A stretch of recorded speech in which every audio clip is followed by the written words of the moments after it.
এদিক ওদিক তাকাতাকি করেও রোদের ছায়াও দেখা গেল না। রওয়াকে জিজ্ঞেস করেছে রোদ এসেছে কিনা। রওয়া জানালো এসেছে। ধ্রুবকে জিজ্ঞেস করল, সেও একই উত্তর দিল, রোদ এসেছে। তাহলে রোদ কোথায়? নীলা কোনোভাবেই রোদের দেখা পেল না। রোদ ইচ্ছে করে নীলার সামনে আসেনি, আড়ালে থেকে নীলার অ্যাক্টিভিটিস দেখছিল ঠিকই, কিন্তু সামনে ধরা দেয়নি। সন্ধ্যা নেমে এলো, বরবউকে নিয়ে যাবে সবুজের সাথে, সব বন্ধুরাও যাবে, কিন্তু রোদ যাবে না। কাজের কথা বলে বাহানা দিয়ে চলে গেল রওয়াকে নিয়ে। সবুজের মন খারাপ করল ভীষণ রকম। কিন্তু রোদ নিরুপায়, কোনোভাবেই নীলার সামনে যাবে না। ইমোশনটা আটকে রাখা যায় না ওকে সামনে থেকে দেখলে। রওয়া গাড়িতে উঠে পড়েছে। গাড়ির ওপাশ দিয়ে ঘুরে গিয়ে রোদ গাড়িতে উঠতে নিবে, ঠিক তখন নীলা রোদকে দেখতে পেল। বিয়ে বাড়ির ঝাড়বাতির আলোতে রোদকে স্পষ্ট দেখা যাচ্ছে।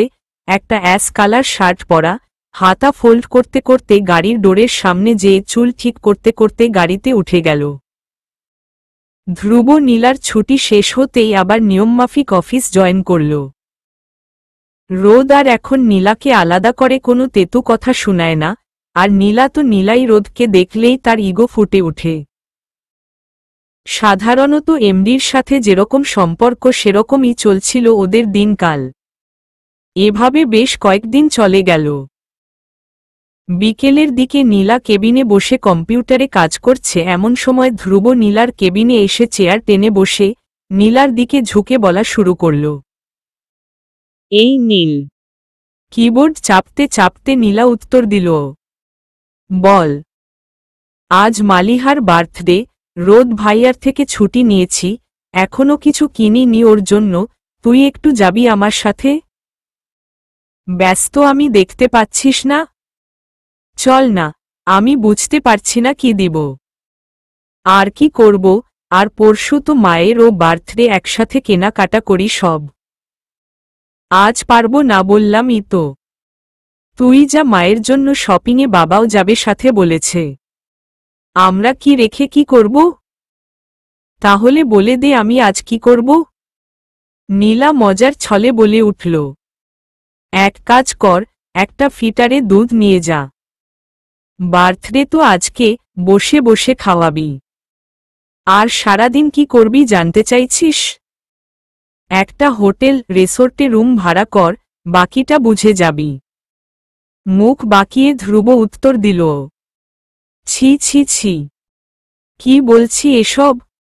বিয়ের আগে এসব ঠিক না, এগুলো করা যাবে না। আমি কি বুঝালাম আর আমার শাড়িনে কি বুঝে? তুই কি বুঝাতে চেয়েছিস? একটা রুম বুক করে সেখানে সুন্দর করে সাজাবি, আর মালিহাকে সারপ্রাইজ দিবি, একসাথে কেক কাটবি। এটা তো কোনো রেস্টুরেন্টেও করা যায় তাই না? হ্যাঁ করা যায়। কিন্তু তুই তো লজ্জা পাস, মানুষজন তাকিয়ে তাকিয়ে তোদের তামাশা দেখবে, লজ্জা করবে না তোর?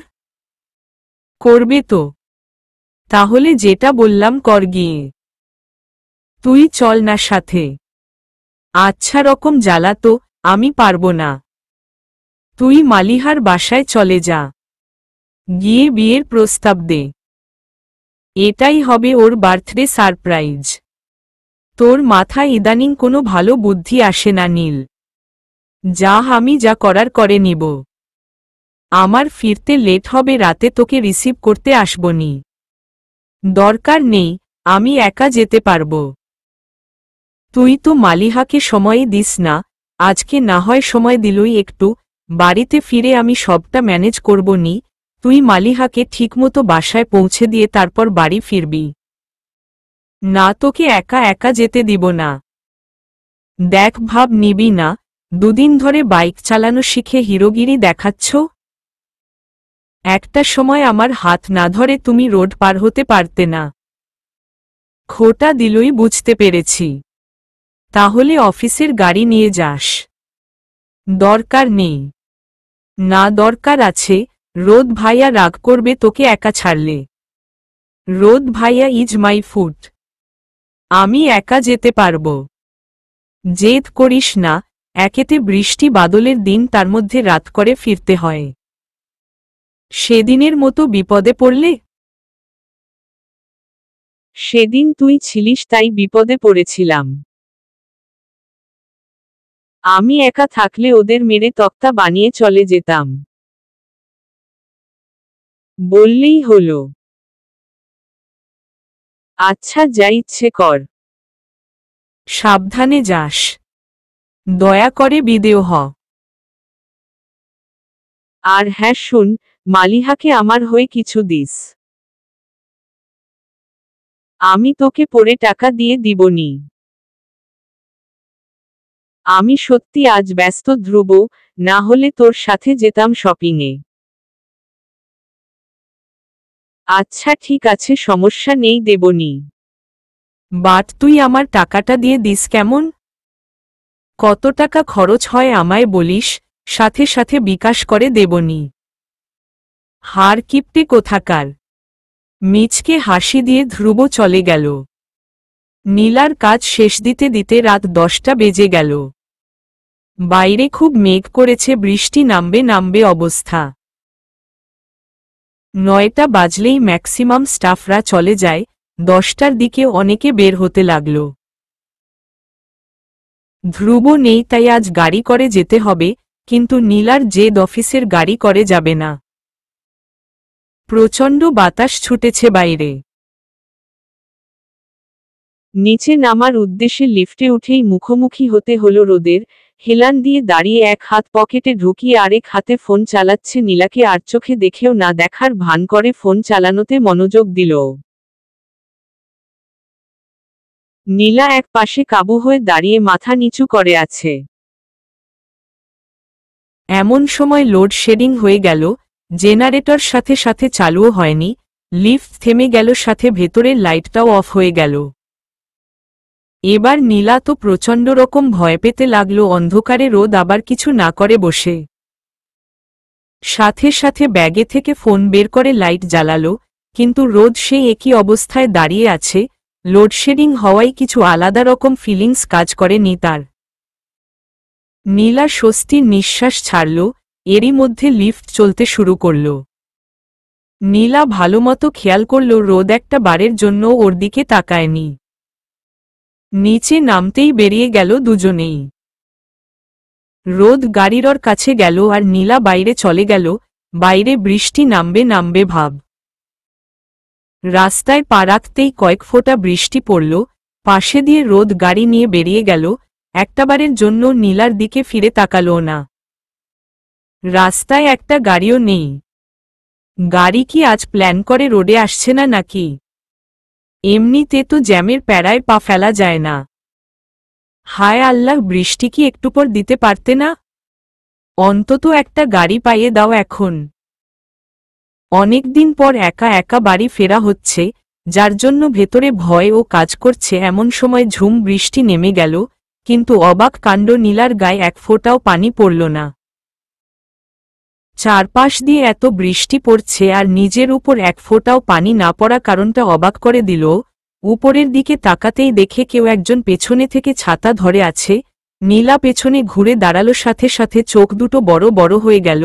ছাতা ধরে রাখা মানুষটা গম্ভীর স্বরে বলে উঠল, গাড়িতে উঠো। বিব্রত স্বরে নীলা বলে উঠল, না আমি যেতে পারব। মানুষটা দাঁতে দাঁত চেপে নীলার দিকে তাকিয়ে উত্তর দিল, সব সময় এত জেদ দেখানো ভালো না। অফিসের গাড়ি ইউজ করতে কি সমস্যা? কোনো সমস্যাই নেই, আমি যেতে পারবো, আপনি যান। আমি কোনো মানব সেবা করতে আসিনি, তুমি আমার কোম্পানির একজন স্টাফ।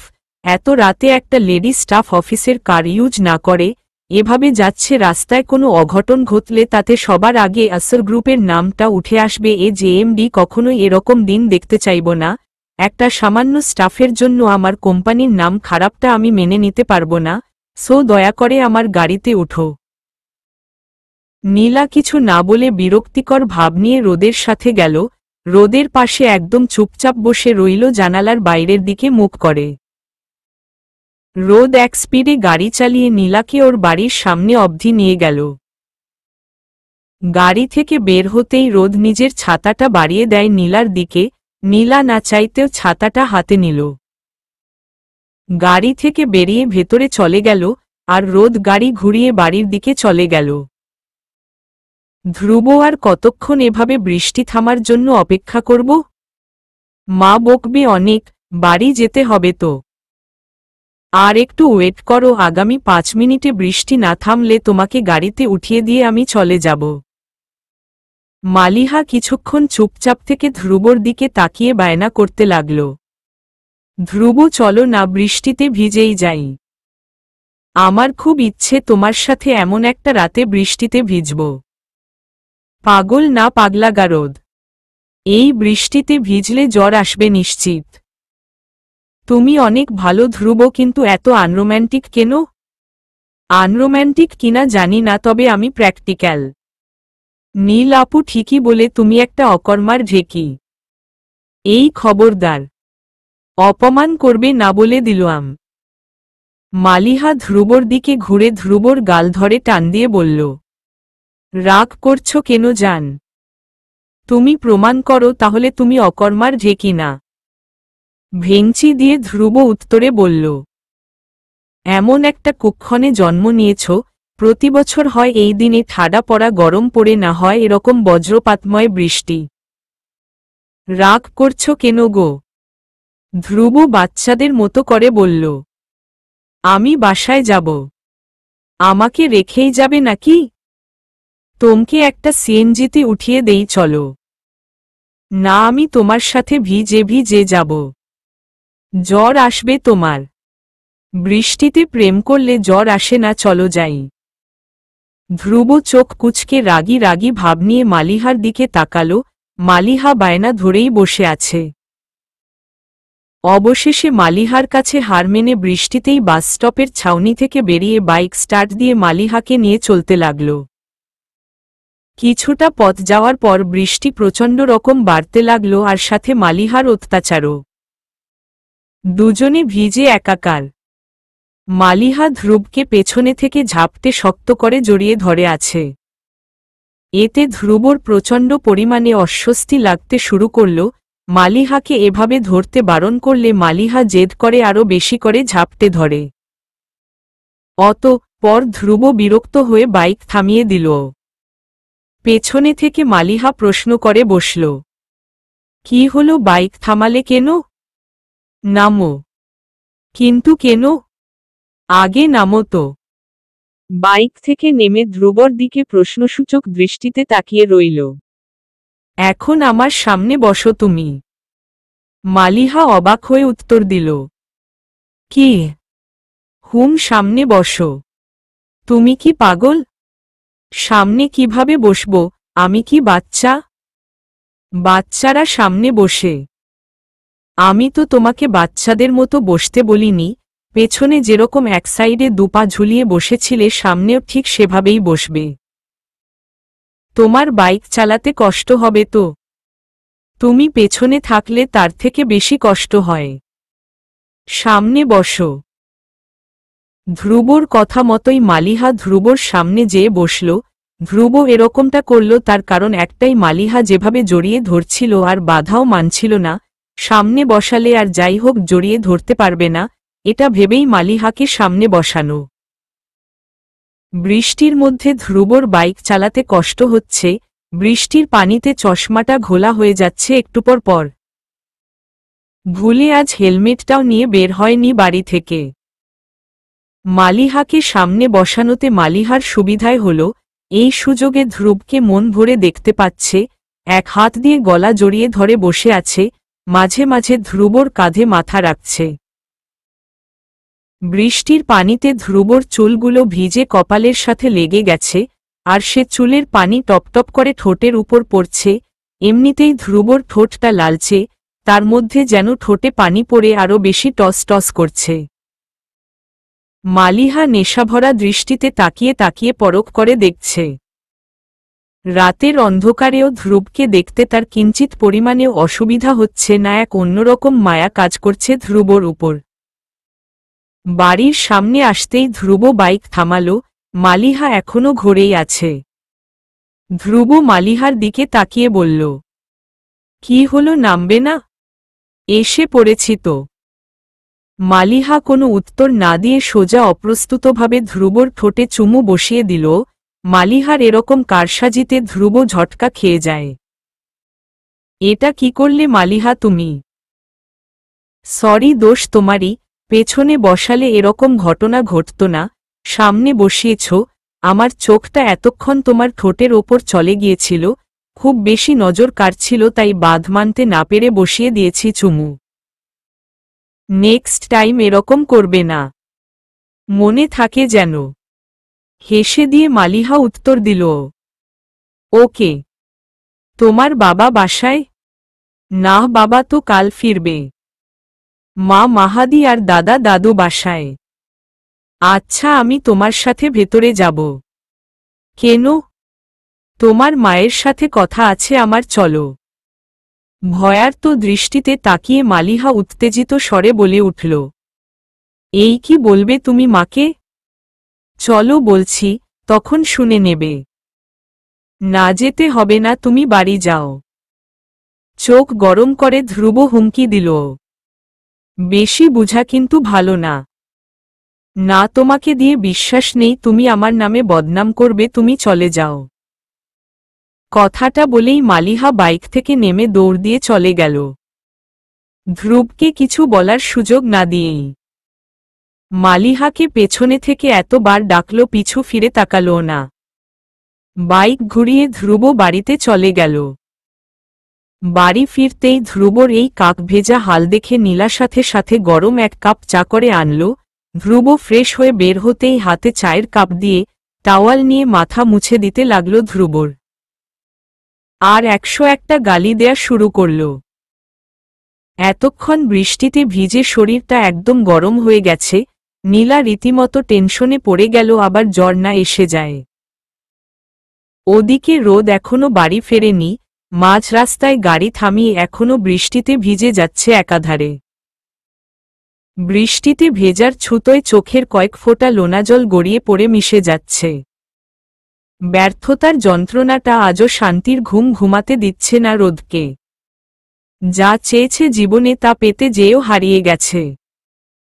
পরদিন শুক্রবার ছিল, মায়ের বার্থডের জন্য ধ্রুবনীলা আর ওদের বাবা প্ল্যান করেছে মাকে সারপ্রাইজ দেবে।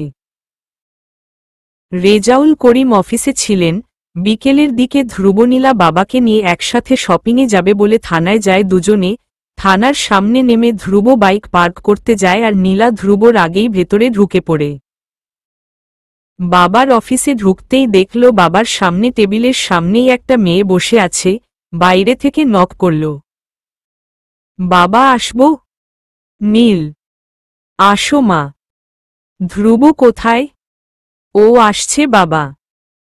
রেজাউল করিমের মুখে ধ্রুব নীল নামটা শুনে সামনের মেয়েটার ভেতরে একটা আতঙ্কিত ধাক্কা কাজ করল। নীলা ভেতরে ঢুকতেই রেজাউল করিম বসতে বলল। মেয়েটার ঠিক পাশে নীলা বসল। কি মনে করে যেন নীলা ডানদিকে নজর ফিরে তাকাতেই মেয়েটাকে দেখে চোখ বড় বড় করে উচ্চস্বরে বলে উঠল, ইউ, তুমি এখানে? মেয়েটা বিব্রতভাবে মুখ ফুটে বলল, নি নি নীলা, তুমি? রেজাউল করিম নীলার দিকে তাকিয়ে জিজ্ঞেস করল, নীল, তুমি চেনো ওকে? বাবার মুখের দিকে তাকিয়ে উত্তর দিল, হ্যাঁ বাবা, অনেক ভালো করে চিনি ওকে। বাইদি ওয়ে, ও এখানে কি করছে বাবা?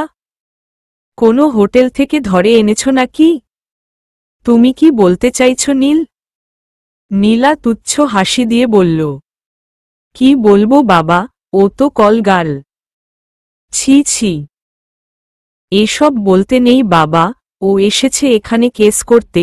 একটা ছেলে ওকে বিয়ের প্রতিশ্রুতি দিয়ে ব্যাপারটা হয়ে গিয়েছে, ওর কোনো খোঁজ নিচ্ছে না। মেয়েটা প্রেগন্যান্ট। আরে বাবা, তুমি ওই ছেলের খোঁজ নেয়ার আগে খোঁজ নাও এই মেয়ের পেটে বাচ্চাটা আসলে কার। নীল, মা কি সব বলছ? কেন এসব বলছ? বললাম না বাবা, আমি ওকে অনেক ভালো করে চিনি। আর কেন বলছি সেটা উনি ভালো করেই জানেন। এমআই রাইট আদ্রিতা আপু? আদ্রিতা মাথা নিচু করে কেঁদে যাচ্ছে। বাবা, তোমার আবার ছিচকাদুনি স্বভাব কবে হলো? তোমাদের মতো মেয়ে কাঁদতেও পারে আবার? আমি তো জানতাম তোমরা শুধু কাঁদাতেই জানো, নাকি কর্মের ফল ধর্মে প্রকাশ পাচ্ছে। নীল, এভাবে কারো চরিত্র নিয়ে কিছু বলতে হয় না, পাপ হবে মা। বাবা, বলতে দাও আমায়, আজকে না বললে হয়তো আমার পাপ লাগবে। এই মেয়ের ক্যারেক্টারটা সবার জানা উচিত। নীল, এটা ঠিক না বাবা। একটু থামো, আমায় একটু খুলে বলবে ওর উপর এত রাগ প্রকাশের কারণ? খুলে বলার কি হলো বাবা, ভালো করে খবর নাও এই মেয়ের, ও একটা কলগাল। আদ্রিতা কান্না থামিয়ে নীলার দিকে তাকিয়ে বলল, নীলা, আমি আমার পাপের শাস্তি পাচ্ছি। জানি আমার উপর তোমার অনেক অভিমান, রাগ। তোমার সাথে আমার দেখা হওয়াটা জরুরি ছিল অনেক। তোমার সাথে একটু আলাদা কথা বলা যাবে প্লিজ? চোখ গরম করে রাগী স্বরে নীলা উত্তর দিল, তোমার সাথে কথা বলার মুড বা ইন্টারেস্ট কোনোটাই নেই আমার। প্লিজ নীলা। রেজাউল করিম বুঝতে পারছে না নীলা কেন এমন করছে। নীলাকে আবারও প্রশ্ন করল, নীল, ঘটনাটা কি বলবে মা প্লিজ? কোনো ঘটনায় না বাবা, আমি বাইরে ওয়েট করছি তোমার জন্য, তুমি কাজ শেষ দিয়ে আসো। কথাটা বলেই নীলা উঠে চলে গেল। আদ্রিতাকে দেখে মেজাজটাই খারাপ হয়ে গেছে। বাইরে গিয়ে ধ্রুবর সাথে নিরিবিলি জায়গায় দাঁড়িয়ে আছে নীলা। এমন সময় পেছনে থেকে ডাক পড়ল, নীলা। নীলা পেছনে ঘুরে তাকিয়ে দেখে আদ্রিতা। নীলা কোনো উত্তর না দিয়ে ধ্রুবর দিকে ঘুরে দাঁড়ালো আবার। ধ্রুব আদ্রিতার দিকে তাকিয়ে বলল, আপনার ছায়াটা একবার আমার বোনের উপর পড়েছিল, তাতে অনেক বড় ঝড় গেছে ওর উপর দিয়ে, আজ তো গা ঘেঁষে দাঁড়িয়েছেন, আবার নতুন কোনো ঝড় আনতে যাচ্ছেন? আদ্রিতা করুণ স্বরে উত্তর দিল। ধ্রুব, নীলা, আমার কথাটা শুনো প্লিজ। আমি জানি অনেক বড় ক্ষতি করেছি আমি তোমাদের, তাই বলছি আমার কথাটা শুনো প্লিজ।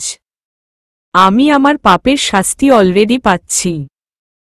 নিজের পাপটা কমানোর একটা সুযোগ পেয়েছি।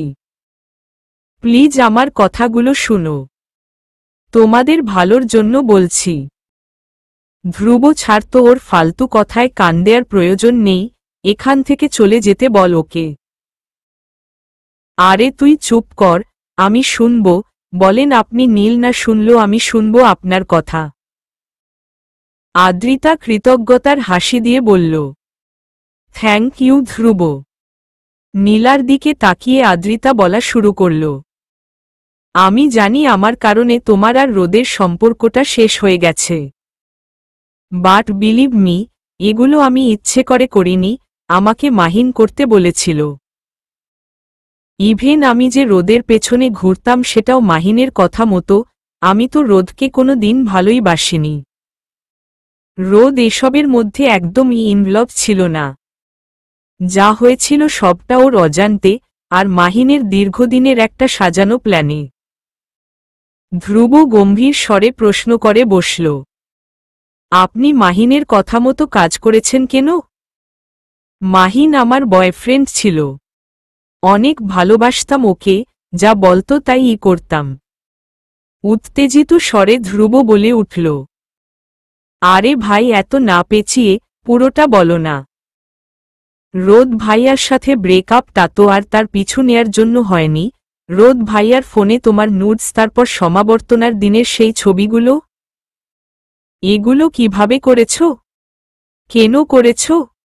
নুডসগুলো আমি দেইনি, মাহিন দিয়েছিল, তোমার খেয়াল আছে নীলা? তোমাদের রিলেশনের লাস্টের দিকে রোদের ফোনটা প্রচুর ওয়েটিং দেখাতো। ওটা মাহিনের প্ল্যান ছিল সবটা। তোমার আর রোদের ফোনের সিস্টেম হ্যাক করেছিল কৌশলে। মাহিন এসব কাজে খুব এক্সপার্ট, যার জন্য এত ওয়েটিং দেখাতো। তোমার আর রোদের মধ্যে একটা ভ্রান্তির সৃষ্টির চেষ্টা করে। রোদও তোমার ফোন ওয়েটিং পেত, কিন্তু রোদ এসব ব্যাপারে পাত্তা দেয়নি, কারণ ও তোমাকে বিশ্বাস করত অনেক। কিন্তু তুমি নিজের বিশ্বাসটাকে বেঁধে রাখতে পারোনি, রোদকে সন্দেহ করে যখন তুমি ওর ফোন চেক দিতে যাও মাহিন তাকে থাকে আর তুমি হাতে থেকে ফোনটা নেয়ার সাথে সাথে মাহিন আমার ফোন থেকে রোদের হোয়াটসঅ্যাপে নোটসগুলো পাঠায় যাতে ওটা তোমার চোখে পড়ে। একে একে আদ্রিতা সবটা খুলে বলতে লাগল কিভাবে ওদের সম্পর্কটাকে প্ল্যানিংয়ের সাথে শেষ করা হয়েছে। নীলা রোদের ফোন থেকে স্ক্রিনশট নিয়ে মেসেজ আনরিড করে রাখায় পরে যখন রোদের সামনে ছবিগুলো পড়ে তখন সাথে সাথে আদ্রিতার সাথে গিয়ে দেখা করে আর নিজেকে কন্ট্রোল করতে না পেরে কষিয়ে চড় মারে আদ্রিতার গালে। নিজের বোন ছাড়া আজ অবধি কোনো মেয়ের গায়ে হাত তুলিনি, এমনিতেই তোমাদের মতো ক্যারেক্টারের মেয়েদের দেখলে আমার গা জ্বলে, রুটিন করে তোমাদের গালে থাপ্পড় মারলেও শখ মিটবে না। কি ভেবেছটা কি? তোমার দুটো নগ্ন ছবি দেখে আমি রোদ গলে যাব? তোমার প্রেমে হাবুডুবু খাবো? ওটাকে প্রেম বলে না, চাহিদা মেটানো বলে। দিন যত যাচ্ছে তোমার অসভ্যতার লিমিট ততই ক্রস করছে। সহ্য আর ধৈর্যের একটা সীমা থাকে। ইচ্ছে করছে তোমায় গলা টিপে মেরে দেই। নেক্সট টাইম যদি আমায় ডিস্টার্ব করেছ তাহলে বিলিভ মি গড প্রমিস তোমার প্রতিটা ছবি আমি সোশ্যাল মিডিয়াতে ভাইরাল করে দেব। না তুমি মুখ দেখাতে পারবে না তোমার পুরো family. So be careful.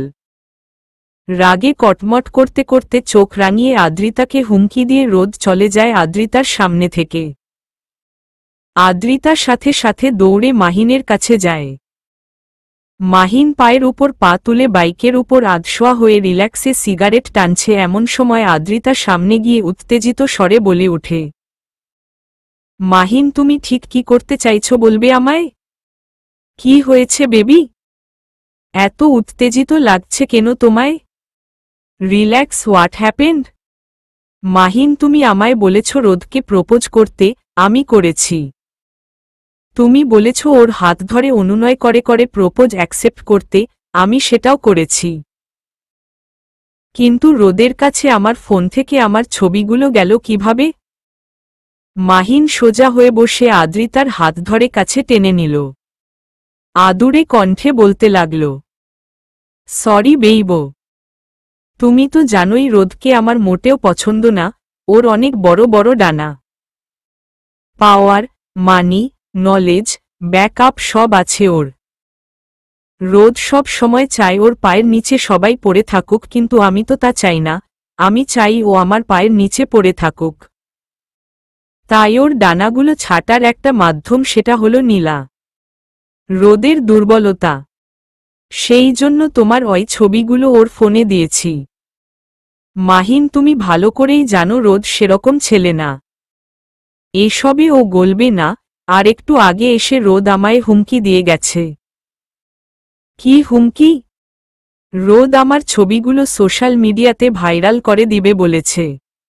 Mahin উত্তেজিত স্বরে বলে উঠে, বলো কি? এত দূর? এখন কি হবে মাহিন? এগুলো ভাইরাল হলে আমার বাবা মা আমায় মেরাই ফেলবে। আমাকে একটু ভাবতে দাও আদ্রিতা। প্লিজ মাহিন, যা ভাবার একটু তাড়াতাড়ি ভাবো। তুমি টেনশন নিও না, রোদ এখন কিচ্ছু করবে না।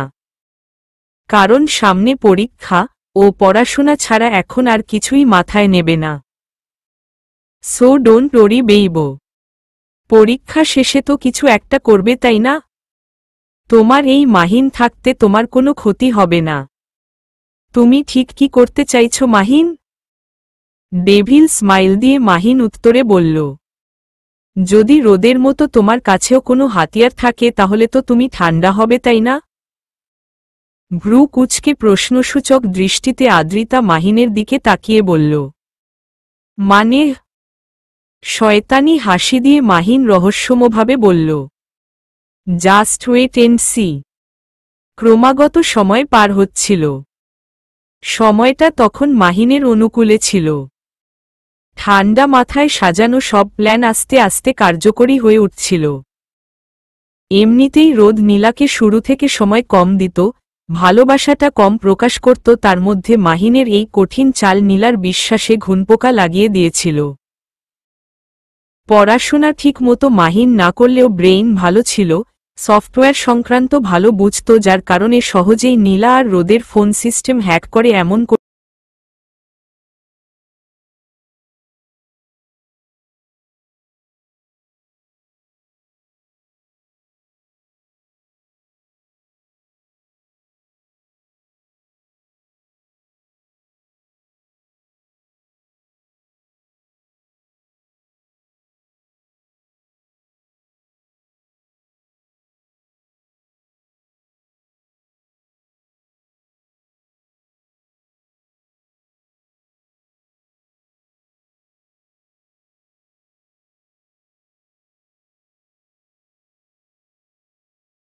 পায়।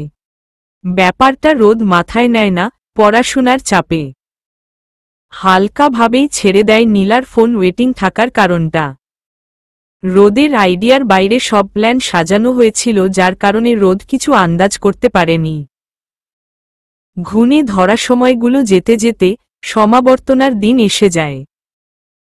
সেদিন নীলাকে জড়িয়ে ধরার পর রোদের বন্ধুরা এসে রোদকে নিয়ে যায় পড়ে। এদিকে যখন রোদ নীলার কাছে আসতে নেয়, নীলাকে এদিক ওদিক খুঁজে পাচ্ছিল না, তখন রোদের ফোনে নীলার ফোন থেকে এসএমএস আসে। এসএমএসে রোদদের ক্লাসে যেতে বলে ওকে। রোদ নীলার কথা মতো গায়ের রোবস খুলে হাতে নিয়ে ক্লাসের দিকে যেতে নেয়। রোদ ক্লাসরুমে পা রাখতেই দেখে রুমটা অনেক বেশি অন্ধকার।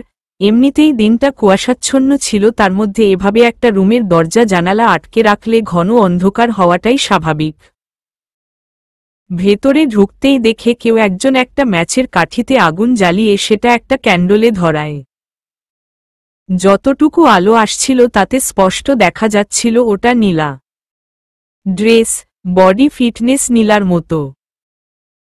রোদ কাছে যেতেই দেখে এটা নীলার মতো লাগছে, পুরোটাই নীলা হোয়াইট এবং ব্লু কম্বিনেশনের একটা জামা পরেছিল, আর একটা রেড কালারের ওড়না দিয়ে হিজাব বেঁধেছিল।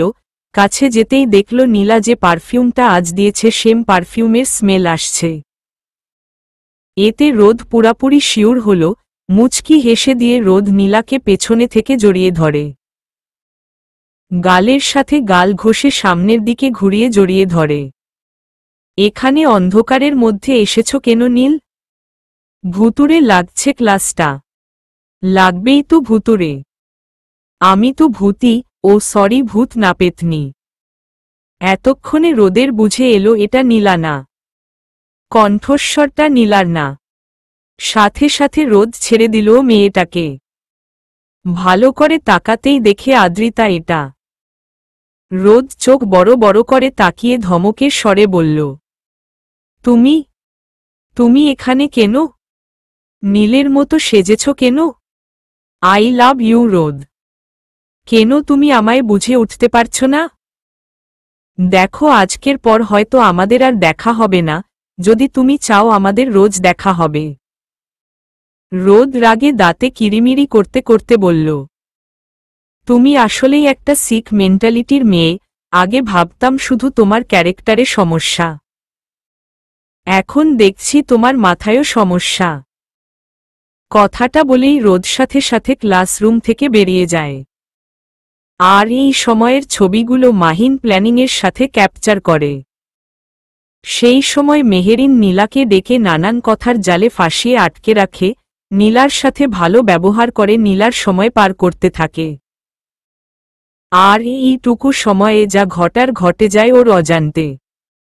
রোদ চেয়েছিল এখন এসব নীলাকে না বলা, কারণ নীলার মনটা অনেক ভালো ছিল সেদিন। এসব বলে ওর মন খারাপ করে দিতে চায়নি। রোদের গায়ে আদ্রিতার লিপস্টিকই লেগেছিল, রোদ খেয়াল করেনি জিনিসটা, কিন্তু নীলার চোখে পড়তেই রোদ এড়িয়ে যায় ব্যাপারটা। নিয়তি সেদিন অন্য কিছুই লিখেছিল ওদের। আদ্রিতাকে মাহিন নিজের প্রয়োজনে ব্যবহার করে ছেড়ে দেয়। শেষ ছক্কা মেরে নীলা রোদের সাজানো সম্পর্কটা নিমেষেই ভেঙে দেয়। আদ্রিতা সবটা খুলে বলার পর নীলার মাথায় যেন আকাশ ভেঙে পড়ার অবস্থা। কাঁদতে কাঁদতে দম পাচ্ছে না, নিজের বুলেই রোদকে হারিয়েছে, রোদকেও নিজেকেও কষ্ট দিয়েছে। যদি সেদিন ঠান্ডা মাথায় ভেবে মাহিনের কথা বিশ্বাস না করে রোদকে একটা সুযোগ দিত, তাহলে আজ এই দিন দেখতে হতো না। একটা বার যদি ছবিগুলো খেয়াল করে দেখত তাতেও সমস্যা সমাধান হয়ে যেত অনেকটা। মুখ ছাপিয়ে নীলা কাঁদছে এমন সময় জোরে থাপ্পড় মারার আওয়াজ শুনল। মাথা তুলে তাকিয়ে দেখে ধ্রুব আদ্রিতার গালে থাপ্পড় মেরেছে, রাগে কটমট করছে। আদ্রিতার কথা শুনে ধ্রুবর মাথায় রক্ত উঠে গেছে। নিমেষেই নীলা ধ্রুবর দিকে তাকিয়ে ভয় পেয়ে গেল।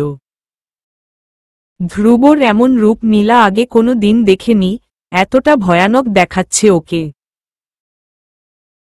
নোংরা মেয়ে, অসভ্য মেয়ে, তোদের মতো মেয়ে বাজারে মানায় এসব ভদ্র সমাজে না।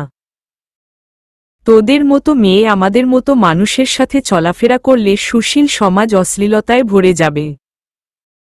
তোর অসভ্যতার জন্য আমার বোনের এতগুলো বছর কষ্ট পেতে হয়েছে। তোকে তো আমি মেরাই ফেলব। ধ্রুব যেই আরেকটা থাপ্পড় মারতে যাবে নীলা ধ্রুবকে ঝাপটে ধরে আটকায়।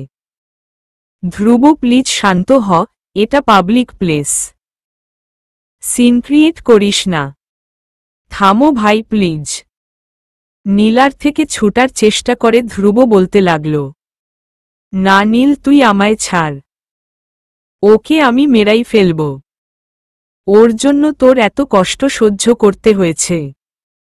নীলা আদ্রিতার দিকে তাকিয়ে বলল, তুমি প্লিজ চলে যাও এখান থেকে। আমাদের সামনে আর এসো না প্লিজ। অনেক উপকার করেছ বোন। এবার তুমি প্লিজ বিদেয় হও আর আমাদের সামনে এসো না। আদ্রিতা কাঁদতে কাঁদতে চলে গেল।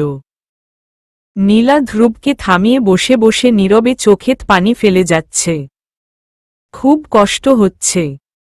আর ইচ্ছে করছে এখন মাহিনকে গুলি করে মারতে। বাবা আসার আগেই চোখের পানি মুছে স্বাভাবিক হয়ে গেল। বাড়ি ফেরার পর নীলা একদম চুপ হয়ে আছে। একটা ভুলের জন্য কতগুলো বছর কষ্ট পেয়ে তার মাসুল দিতে হলো। সেদিন কেন রোদকে বুঝার সুযোগ দিল না সেটা নিয়ে আক্ষেপ হতে লাগল। ধ্রুব কাছে এসে নীলাকে বলল, নীল এখনো সময় আছে, ঝামেলা না বাড়িয়ে নিজেদের মধ্যে সব ঠিক করে নে। আর রোদ ভাইয়াকে সরি বলিস এসবের জন্য, কিন্তু তুইই দায়ী। তোর বুঝার ভুলের জন্য রোদ ভাইয়ারও অনেক কষ্ট সহ্য করতে হয়েছে। নীলা কোনো উত্তর না দিয়ে মাথা নাড়াল শুধু। পরের দিন অফিসে যেতেই নীলা বারবার রোদের নজরে আসার চেষ্টা করছে, কিন্তু রোদ নীলার দিকে তাকাচ্ছেও না। নীলা বাদে সব দিকেই তাকাচ্ছে, কিন্তু নীলার দিকে ভুল করেও না। দুপুরের দিকে একটা কাজে রোদের কেবিনে যেতে লাগল নীলা। রোদ টেবিলে হেলান দিয়ে দাঁড়িয়ে গ্লাসে পানি খাচ্ছে। একজন লেডি স্টাফ পাশে দাঁড়িয়ে বলল, প্রজেক্টটার চার্ট কমপ্লিট, আপনার একটা সাইন লাগবে। রোদ পেপারসগুলো হাতে নিয়ে চেক দিয়ে সাইন করে মেয়েটার হাতে দিয়ে পানির গ্লাসটা হাতে নিয়ে আবার পানি খেতে নেয়। এমন সময় কিছু একটার পড়ে যাওয়ার শব্দ হয়। ঘাড় ঘুরিয়ে তাকিয়ে দেখে মেয়েটা নিচে পড়ে আছে। পেপারস হাতে নিয়ে চলে যেতে নিবে এমন সময় মেয়েটা কিছু একটার সাথে হোঁচট খেয়ে পড়ে গেছে। Are you okay? বিব্রত অবস্থায় উত্তর দিল মেয়েটা। Yes sir. কেয়ারফুল্লি চলতে পারেন না? গম্ভীর স্বরে কথাটা বলে রোদ হাত বাড়িয়ে দিল মেয়েটাকে উঠানোর জন্য। মেয়েটা রোদের হাতে হাত রেখে ভর করে উঠে দাঁড়াল। এমন সময় কেবিনে নক করে ভেতরে ঢোকার পারমিশন নিবে নীলা, তখন সামনে তাকিয়ে দেখে রোদের হাতের ওপর মেয়েটার হাত। দেখেই গায়ে আগুন জ্বলে উঠল। চোখে মুখে রাগ বিরাজ করছে নীলার। রোদ নীলাকে দেখেও না দেখার ভান করল। মেয়েটা উঠে দাঁড়িয়েই সাথে সাথে চলে যায় কেবিন থেকে। এভাবে পড়ে গিয়ে বড্ড লজ্জার সম্মুখীন হয়েছে মেয়েটা। নীলা পারমিশন না নিয়েই ভেতরে এলো।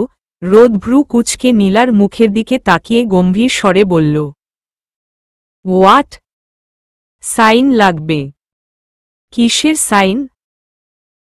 কড়া স্বরে নীলা উত্তর দিল, আপনি দেখে নিন না, পেপারসগুলো এনেছি সাথে। হাত থেকে ফাইলগুলো নিয়ে রোদ চেক দিতে লাগল, আর নীলা রোদের দিকে সন্দেহের দৃষ্টিতে তাকিয়ে আছে। মনে মনে যে নিয়ত করে এসেছিল রোদকে সরি বলবে, সেটা ক্যান্সেল হয়ে গেল। নীলার আগে যে মেয়েটা এসেছিল সে যে পজিশনে দাঁড়িয়েছিল ঠিক সেম পজিশনে নীলাও দাঁড়িয়ে আছে। রোদ পেপারসগুলো সাইন করে নীলার হাতে দিতেই নীলা চলে যেতে নিবে এমন সময় জুতোর সাথে কিছু একটা টান লেগে পড়ে যেতে নেয়। রোদ সাথে সাথে নীলার কোমর জড়িয়ে ধরে। নীলা চোখ বন্ধ করে রোদের শার্টটা চেপে ধরে। পরপর দুজন একই জায়গা থেকে পড়ে যাওয়ার কারণটা বুঝতে না পেরে রোদ নিচের দিকে ভালো করে খেয়াল করে পানি খাওয়ার আগে যে মুখে চুইংগামের বিশাল অংশটা তালে তালে নিচে ফেলেছে রোদ খেয়ালই করেনি, যার জন্য এমন অ্যাক্সিডেন্টের শিকার হতে হলো দুটো মানুষের। Sorry, it's my fault. বেখেয়ালে এখানে ফেলেছি চুইংগামটা, দেখিনি। দাঁতে দাঁত চেপে নীলা উত্তর দিল, তা দেখবেন কেন, চোখ কি আর কপালে থাকে? কথাটা শুনেই রোদের রাগ উঠে গেল। কি বললে তুমি? নিজের তো 4 চোখ আছে, তাহলে এটা চোখে পড়েনি কেন? আরে আশ্চর্য তো, দোষ করে মেজাজ দেখাচ্ছেন কেন? দোষ ধরতেও পারবো না, আর এভাবে আমায় বাঁকা করে ধরে আছেন কেন? ছাড়ুন, সোজা হতে দিন আমাকে। রোদের খেয়াল হলো রোদ এখনো নীলাকে সেভাবেই ধরে আছে, সোজা করে দাঁড় না করিয়ে। রোদ ইচ্ছে করে নিজের হাত দুটো নীলার গায়ে থেকে ছেড়ে দিল। নীলা এবার পড়েই গেল। আহো হো হো। রোদ ডেভিল স্মাইল দিয়ে নীলার পাশে বসল।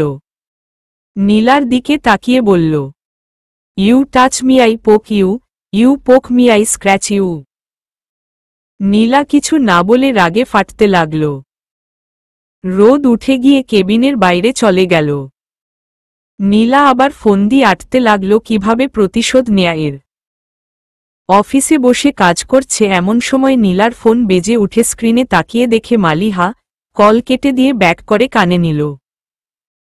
ওপাশ থেকে মালিহা কান্নাস্বরে বলে উঠল, আপু। নীলা খানিকটা অবাক হল। মালিহা সব সময় আগে সালাম দিয়ে ভালো মন্দ জিজ্ঞেস করে, কিন্তু আজ শুরুতেই লম্বা টান দিয়ে ভাঙা গলায় ডাক দিল। কি হয়েছে মালিহা? কান্না করতে করতে মালিহা উত্তর দিল, আপু, তোমার মনে আছে আমার একটা কাজিনের কথা বলেছিলাম, ইতালিতে সেটেলড? হ্যাঁ মনে আছে তো। ওই কাজিনটা আমায় বিয়ে করার জন্য উঠে পড়ে লেগেছে। বাবা মা আমায় প্রচুর প্রেসার দিচ্ছে, আমাকে বিয়ে করে ইতালি নিয়ে চলে যাবে। কাল পরশু এসে আমায় রিং পরিয়ে যাবে। এই মাসেই আমাকে বিয়ে করবে বলেছে। আরে মুখ দিয়ে বললেই কি বিয়ে হয়ে যায় নাকি? তুমি টেনশন নিও না। ধ্রুবকে বলেছ? ধ্রুবকে বলেছি। ধ্রুব কিছু না বলে উল্টো রাগ দেখাচ্ছে, আমাকে বলেছে বিয়েটা করে নিতে। ও কেন এই কথা বলেছে জানো? না আপু, ধ্রুব আমার সাথে কেন এমন করছে আমি জানি না। তোমার বার্থডে ছিল যেদিন, সেদিন রাতে যে ধ্রুব তোমার মায়ের সাথে দেখা করতে চেয়েছিল তুমি দেখা করতে দাওনি। ধ্রুব তোমায় বিয়ে করবে সেটা জানাতে চেয়েছিল। আমি বুঝতে পারিনি আপু, ও আমাকে তো খুলে বলেনি। আচ্ছা তুমি কোথায়? আমি বাসায় আপু। আচ্ছা তুমি এক কাজ করো, তোমার মাকে নিয়ে বাইরে বের হও, আমি আসছি। ঠিক আছে আপু। কিন্তু মায়ের সাথে কি কথা বলবে? তুমি আসো তোমার মাকে নিয়ে। আপু একটা কথা বলবো? বলো। আমি ধ্রুবকে অনেক ভালোবাসি, ধ্রুবকে ছাড়া অন্য কাউকে বিয়ে করব না। প্রয়োজনে আমি বাড়ি ছেড়ে পালাতে রাজি, কিন্তু অন্য কাউকে বিয়ে করব না। তুমি একটু ধ্রুবকে বুঝাও না। ধ্রুব পালিয়ে বিয়ে করতে রাজি হচ্ছে না। মালিহা ফোনটা রেখে এক গ্লাস পানি খাও, তারপর রেডি হয়ে বের হও। আল্লাহর উপর ভরসা আছে তো? আছে আপু। পালিয়ে বিয়ে করতে হবে না, সবাইকে মানিয়েই তোমার আর ধ্রুবর বিয়ে হবে ইনশাআল্লাহ। আমি তোমায় কথা দিচ্ছি। আমি বেঁচে থাকতে আমার ভাই ছাড়া তোমাকে কে বিয়ে করে নিয়ে যায় সেটাও আমি দেখে নিব। প্রয়োজনে তোমার কাজিনকে আমি বিয়ে করে নেব, তবুও তোমার বিয়ে আমার ভাইয়ের সাথেই হবে। এখন সময় নষ্ট না করে বের হও, আমার হাতে টাইম নেই বেশি। ওকে আপু। ফোনটা রেখে নীলা মাথা চেপে বসে রইল। কয়েকটা কাজ ছিল, শেষ দিয়ে নীলা বেরিয়ে গেল ধ্রুবকে না জানিয়েই। কারণ মালিহার কথা শুনে ধ্রুব বোকাটা এখন ডিপ্রেশনে আছে, কিছু বললে কথা বুঝবে না, তাই একা একাই বেরিয়ে গেল। একটা রেস্টুরেন্টে মালিহা আর মালিহার মা পাশাপাশি বসে আছে, আর অপর পাশে নীলা। শঙ্কা ভেঙে নীলা বলতে শুরু করল, আচ্ছা আন্টি, একটা সত্যি কথা বলবেন? বলো মা, কি কথা? ধ্রুবকে আপনার কেমন ছেলে মনে হয়? মালিহার মা হেসে হেসে বলল, ধ্রুব? ধ্রুবর মতো ছেলেই হয় না, 9,000-এ একটা পাওয়া মুশকিল। বড্ড ভালো ছেলে, যেমন ওর মায়াবী রূপ তেমন ওর মায়াবী গুণ। কি সুন্দর শিষ্টাচার, যেমন পড়াশোনায় ব্রিলিয়ান্ট ছিল তেমন ভালো চাকরিও মিলেছে মাশাল্লাহ। মালিহার মা এত এত প্রশংসা করতে লাগল ধ্রুবর নামে। নীলা এবার হালকা গলায় কাশি দিয়ে বলল, আচ্ছা আন্টি, আপনার কি মনে হয় ধ্রুবর বউটার ভাগ্য কেমন হবে? বা বিয়ের পর ধ্রুব কেমন হবে? যে মেয়ে ধ্রুবকে স্বামী হিসেবে পাবে সে মেয়ের তো কপাল সোনা দিয়ে বাঁধা। মেয়ের পুরো বংশের পুণ্যের ফল হবে ধ্রুবর মতো জামাই পাওয়া। এত ভালো ছেলে ধ্রুব, যে মেয়েদের এত সম্মান করে, সে তো বউকে আরো সম্মান করবে। তাহলে দিন না আপনার মেয়েটাকে। আমার ভাইটা আপনার মেয়েকে খুব ভালোবাসে, প্রকাশ করতে পারে না, তবে আমি আমার ভাইয়ের ভেতরটা পড়তে পারি। আন্টি প্লিজ, আপনার কাছে হাত জোড় রিকোয়েস্ট করছি, আমার ভাইটাকে আমি কষ্টে দেখতে পারবো না, তার থেকে আমার মৃত্যুটাকে বরণ করে নেয়া সহজ। আন্টি আপনাকে প্রমিস করছি আপনার মেয়ে একটু অসুখী হবে না, মাস গেলে ধ্রুব যা বেতন পায় তাতে ওদের সংসারটা অনেক ভালো করে কেটে যাবে, আর ওদের ফিউচারও। আর ধ্রুব কখনো মালিহাকে কষ্টও দেবে না, কারণ ধ্রুবর নিজের প্রাণের থেকে প্রিয় একটা বোন আছে, সে যদি পরের মেয়ের সাথে খারাপ ব্যবহার করে তাহলে তার বোনেরও পরের ছেলের অত্যাচার সহ্য করতে হবে। আন্টি আপনার কাছে আমার রিকোয়েস্ট, প্লিজ আপনার মেয়েটাকে আমার ভাইকে জীবনসঙ্গী হিসেবে দিন না। মালিহার মা নীলার মুখের কথাগুলো শুনে স্তব্ধ হয়ে গেল। কি উত্তর দেবে? ধ্রুব এমন একটা ছেলে যাকে এক কথায় না করা যায় না। আর ওদিকে মালিহার কাজিন বসে আছে মালিহাকে নেয়ার জন্য। আমতা আমতা করে বলতে লাগলো মালিহার মা। নীলা মা, কি বলছ? মালিহার কাজিন ওকে বিয়ে করতে চাচ্ছে, ইতালিতে সেটেলড, বিয়ে করে ওকেও নিয়ে যাবে সাথে করে। আগামী শুক্রবার ওদের এঙ্গেজমেন্ট। আচ্ছা আন্টি, ছেলে কি ইতালি থাকে বলেই আপনি ওকে বিয়ে দিতে চাইছেন? ওকে বিয়ে করে ইতালি নিয়ে যাবেন সেজন্য দিতে চাইছেন? মানলাম এগুলোই কারণ, কিন্তু আপনি কি গ্যারান্টি দিতে পারবেন মালিহা সেখানে হ্যাপি হবে? বা ছেলেটা মালিহাকে রেসপেক্ট করবে? এরকম গ্যারান্টি দিতে পারবেন? আর এমন একটা অবস্থা হবে আপনার মেয়ে কেমন আছে নিজের চোখে দেখতেও পারবেন না। মালিহা তো আপনাদের একমাত্র মেয়ে, আপনারা কি চান না মেয়েটা চোখের সামনে থাকুক, ভালো আছে কিনা, কেমন আছে সেটা নিজের চোখে দেখবেন? আন্টি এইটুকু গ্যারান্টি দিতে পারি, আমার ভাই আপনার মেয়েকে অনেক বেশি ভালো রাখবে। সেটা আমিও জানি নীলা, ধ্রুব শুধু আমার মেয়েকে নয়, ও যে কোনো মেয়েকেই ভালো রাখবে। প্লিজ আন্টি একটু ভেবে দেখুন। আই থিঙ্ক ধ্রুবকে বিয়ে করতে মালিহারও কোনো আপত্তি থাকবে না। আমি গ্যারান্টি দিয়ে বলতে পারি মালিহা, আমার ভাই তোমাকে অনেক ভালো লাগবে। মালিহা মুখ ফুটে উত্তর দিল, আপু আমি জানি তুমি আমায় ছোট বোনের মতো দেখো, তুমি যে আমার ভালো চাও সেটাও জানি, কিন্তু আমি আমার বাবা বা যেটা বলবে সেটাই করব। মেয়ের দিকে তাকিয়ে মৃদু হাসি দিয়ে চোখ ফিরিয়ে নীলার দিকে তাকিয়ে বলল, নীলা মা, আমার ধ্রুবকে ছেলে হিসেবে আগে থেকেই পছন্দ, কিন্তু মালিহার কাজিন যেভাবে উঠে পড়ে লেগেছে আর ওর ফুফুরা তাতে ওর বাবার মতো ঘুরবে কিনা আমি জানি না। আমি ওর বাবাকে বলে দেখব, দেখি উনি কি বলে। Thank you aunty, thanks a lot আমার কথাটা রাখার জন্য। আপনি প্লিজ একটু ভালোমতো দেখেন ব্যাপারটা। আঙ্কেল যদি রাজি হয় তাহলে সময় নষ্ট না করে আমার বাবা মাকে পাঠিয়ে দেব। ঠিক আছে মা। মালিহার মায়ের সাথে নীলা ঠান্ডা মাথায় কথা বলে বুঝিয়ে এসে পড়ল, এমনভাবে বুঝালো ধ্রুব মালিহার সম্পর্ক আছে সেটা ছাপিয়ে ধ্রুব মালিহাকে অনেক পছন্দ করে সেরকমটা বলেই বুঝানো হয়েছে। রেস্টুরেন্ট থেকে বেরিয়ে আসার পর একটা টেনশনই কাজ করছে মাথায়, শুধু মালিহার বাবা যেন রাজি হয়ে যায়। দুপুর 2টোর দিকে নীলা অফিসের সামনে এসে পৌঁছাল। রোডটা পার হয়ে কোম্পানির এরিয়াতে ঢুকে যাবে এমন সময় সামনে একটা গাড়ি এসে থামল। নীলা পার হতে যেয়েও পার হতে পারল না। চোখ কুঁচকে দাঁড়িয়ে রইল। গাড়ি থেকে বেরিয়ে এলো মাহিন। বাইরে ভীষণ রোদ। গাড়ি থেকে বেরিয়ে এই সানগ্লাস চোখে দিয়ে নীলার সামনে এসে দাঁড়ালো। বেয়াদবোটাকে দেখেই মাথায় মগজ চড়ে গেল। নীলা দাঁতে দাঁত চেপে বলল, এভাবে অসভ্যের মতো সামনে পথ আটকানোর মানে কি? তোমাকে খুব দেখতে ইচ্ছে করছিল তাই এসেছি। আচ্ছা বলো তো, এত টাকা দিয়ে তোমরা জামাই বউ করবেটা কি? বিয়ের পরও তো তোমার জব করার কোনো প্রয়োজন নেই। সেটা কি আমার তোর থেকে জেনে নিতে হবে? এমন করে কথা বলছো কেন? একটু ভালোভাবেও কথা বলা যায়। রোদ তো রোদই, তাপ বেশি তাই ওর কথা এত ঝাঝালো গরম।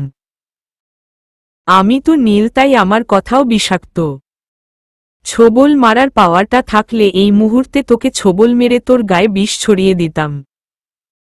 মুখে ফেনা তুলে মারা যেতি।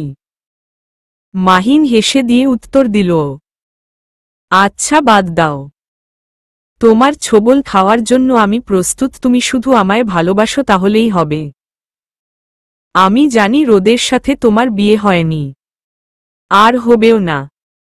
তোর কথা মতো তুমি মিলিয়ে দেখো নীলা, আমি যা বলি তাই হয়। এর আগে বলেছিলাম রোদের আসল রূপ যেদিন দেখবে সেদিন তুমি নিজে ওর সাথে সম্পর্ক বাদ দেবে আর ওর মুখটাও দেখতে চাইবে না। ঠিক তাই হলো। সেটা যদি প্রকৃতির করা হতো তাহলে কথা ছিল, ওটা তো কৃত্রিম ছিল, তোর প্ল্যান।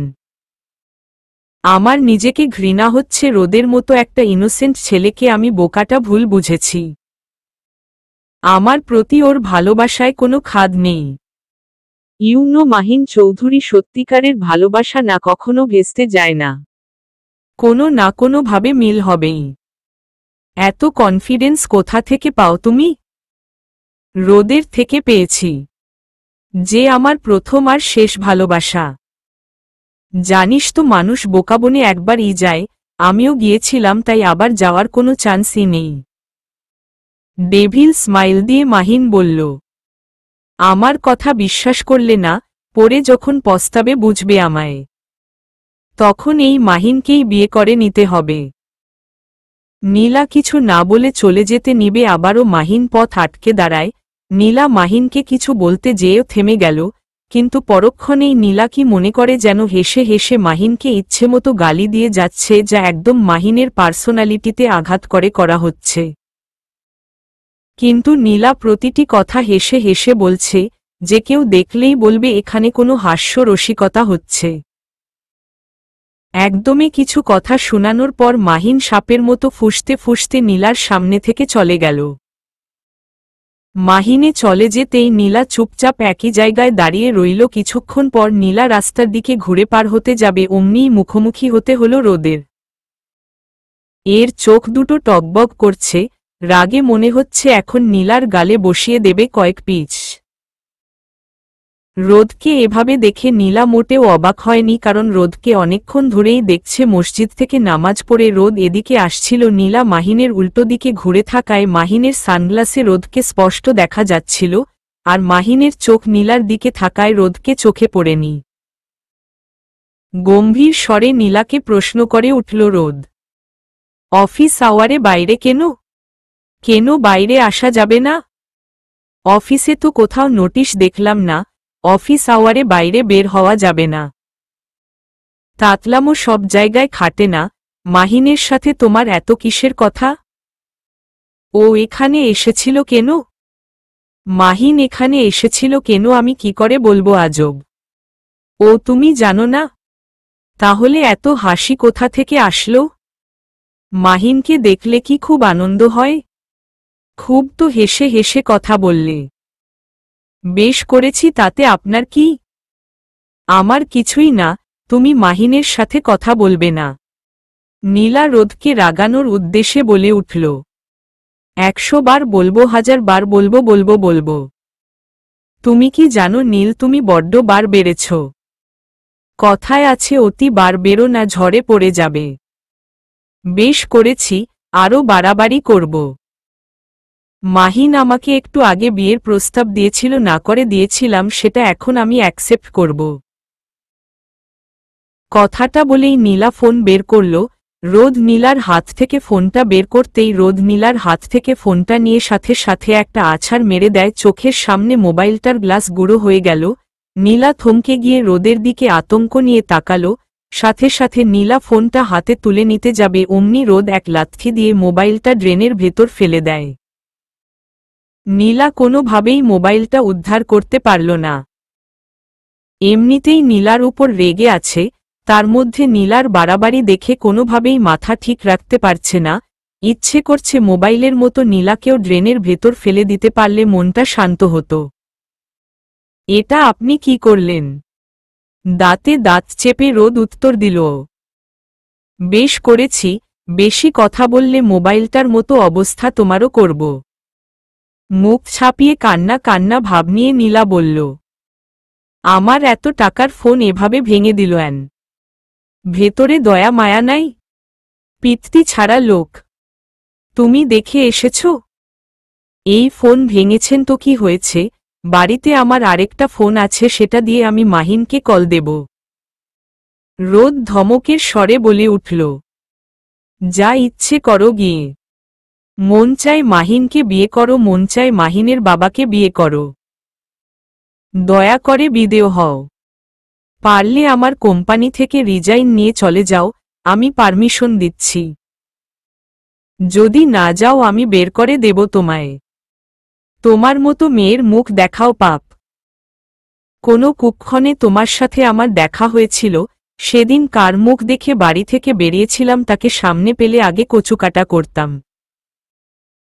একটা মানুষের ভাগ্য কতটা খারাপ হওয়ার কারণে তোমার মতো খারাপ মেয়ের সাথে আমার সম্পর্ক হয়েছিল, আর আমি কতটা বোকা হওয়ায় তোমার মতো মেয়ের কথায় বাবা মা ছেড়ে দেশের বাইরে চলে গিয়েছিলাম, নিজের স্বপ্নটাকে ভেঙে গুঁড়ো করে দিয়েছি। তোমাদের মতো মেয়েদের জন্য নারী নামটা কলঙ্কিত হচ্ছে। ডাস্টবিনের আবর্জনাও তোমাদের থেকে শুদ্ধ আছে। Just get lost from my life. একদিন তুমিই বলেছিলে আমায়, আমার থেকে অনেক দূরে চলে যাও রোদ, তোমার ছায়াও যেন আমার উপর না পড়ে। আজ আমি তোমায় বলছি, নীল, তুমি আমার থেকে অনেক দূরে চলে যাও, যাতে তোমার ওই বিষাক্ত ছায়া আমার উপর না পড়ে। ভেবেছিলাম একটু হলেও শুধরে গেছ, সেটা ভেবেই ফিরে এসেছিলাম, কিন্তু এসে দেখি উল্টো আরও উচ্ছৃঙ্খল হয়েছ। কার পেছনে ছুটছি রে ভাই? মতি গতির কোনো ঠিক নেই, আকাশের রঙের মতো মনের রং বদলায় তার। যার কাছে পায়ের জুতোর সমান আমার কোনো মূল্য নেই, তার মায়ার পেছনেই এতগুলো বছর আমি ছুটছি। দয়া করে তুমি অনেক দূরে চলে যাও আমার থেকে, তোমার বিষাক্ত ছায়া আর মায়া দুটো থেকেই মুক্তি চাই আমি। অলরেডি আমার জীবনটা বিষে ভরিয়ে দিয়েছ, এবার নিস্তার চাই। তোমার মুখ দেখলেও আমার মাথা ঘুরাচ্ছে, শ্বাস প্রশ্বাস বন্ধ হয়ে আসছে। কথাগুলো এক দমে বলে রোদ নীলার সামনে থেকে রাগে গজগজ করতে করতে চলে গেল। নীলার উপর রাগগুলো চেপে রাখাটা অসম্ভব হয়ে দাঁড়াচ্ছিল। একটা মানুষের ধৈর্য আর কতক্ষণ আটকে রাখা যায়? রোদের মুখে এতগুলো কথা শুনে নীলার ভেতরটা পুড়ে যাচ্ছে। রোদ কথাগুলো কিভাবে বলল? কোনো দিন রোদের মুখে এরকম কথা শুনতে হবে ভাবতেও পারেনি। রোদের সাথে সম্পর্ক থাকা কালীন কোনো কারণে নীলার উপর রাগ হলে রোদ চুপ হয়ে যেত, কিন্তু উল্টা পাল্টা মনে আঘাত দিয়ে কোনো কথা বলত না। আর আজ কতগুলো কথা শুনিয়ে গেল। অফিস আওয়ার শেষ হতেই ধ্রুব নীলার জন্য ওয়েট করছে নিচে, কিন্তু নীলা বের হচ্ছে না। প্রায় আধ ঘন্টা পার হয়ে গেল। ভাবল হয়তো নীলার কাজ আছে। উপরে উঠে নীলার কেবিনে যেতেই দেখে নীলা নেই। ধ্রুব নীলাকে কল দিল, নীলা রিসিভ করে জানালো ও বাড়ি চলে গেছে। ধ্রুবকেও চলে আসতে বলল। কথাটা ধ্রুবর মাথায় কাজ করল না। জিজ্ঞেস করল ছুটি নিয়েছে নাকি নীলা না করল। তাহলে না বলে চলে যাওয়ার কারণটা অস্পষ্ট রয়ে গেল। ধ্রুব ফোনটা রেখে বাড়ি চলে গেল। নীলা মন মরা হয়ে শুয়ে আছে মায়ের কোলে মাথা রেখে। মা এক হাত দিয়ে নীলার চুলগুলো হাতিয়ে দিচ্ছে আর টিভি দেখছে। এমন সময় ধ্রুব বাড়ি ফিরল। ড্রয়িং রুমে নীলাকে দেখে একটা স্বস্তির নিঃশ্বাস ছাড়ল। নীলার দিকে তাকিয়ে বলল, নীল একটু রুমে আয়, কথা আছে। নীলা উঠে গেল ধ্রুবর সাথে। নীলা রুমে ঢুকেই চেয়ার টেনে বসল। গায়ের শার্ট খুলতে খুলতে ধ্রুব নীলাকে জিজ্ঞেস করল, তোর কি শরীর অসুস্থ? নীলা মাথা নিচু করে উত্তর দিল, না। তাহলে তুই অফিস থেকে এসে পড়েছিস এত আগে? সেই দুপুরে নাকি বেরিয়েছিস? আর আমায় একটাবারও জানালি না তুই? খেয়াল ছিল না। তোকে জানাইনি, হাজারটা প্রশ্ন করবি তাই। আর আমি জবটা ছেড়ে দিচ্ছি ধ্রুব, শনিবার রিজাইন লেটার দিয়ে আসব। ধ্রুব উত্তেজিত কণ্ঠে বলে উঠল, কি বলছিস? জব ছেড়ে দিবি মানে? তোর মাথা ঠিক আছে? আর তুই চাইলেই তো জব ছাড়তে পারবি না, রোদ ভাইয়ার পারমিশন লাগবে। নীলা মাথা তুলে উত্তর দিবে এমন সময় তারাভানু দরজার সামনে এসে বলতে লাগল, আব্বাজান আম্মাজান আফনেগো বড় ভাইজান ডাকে। দরকারি কথা আছে কইল। আচ্ছা যাও, আসছি। দুজনেই ড্রয়িং রুমে গেল। বাবা বসে বসে চা খাচ্ছে, মাও পাশে বসে আছে। ধ্রুব নীলা বাবা মার সামনে যেয়ে বসল। বাবা হাতে থেকে চায়ের কাপটা রেখে দিয়ে বলতে লাগল, নীল তোমার উদ্দেশ্যে আজ কিছু কথা বলবো মা, যদি পারো বাবা মায়ের কথাটা রাখার চেষ্টা করো। বলো বাবা, আমি তোমাদের সব কথা শুনব। দেখো মা, আমরা বাবা মা যাই করি সন্তানের ভালোর জন্য করি।